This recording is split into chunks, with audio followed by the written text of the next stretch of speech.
Hi everyone, so here's Fly Delta app.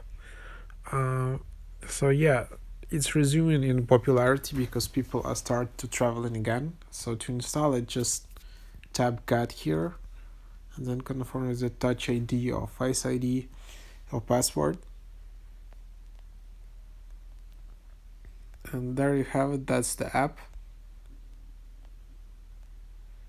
You can use it to book flights, to track your bags, to see airport maps, to have your Sky Miles attached.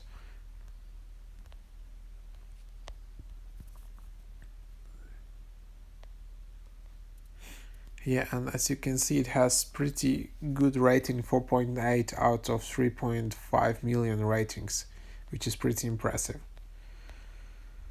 So yeah, that's the app, and after you installed it, you can just tap open,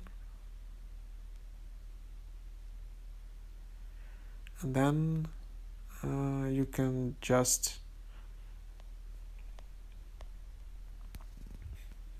log in or create an account. You can also continue as a guest.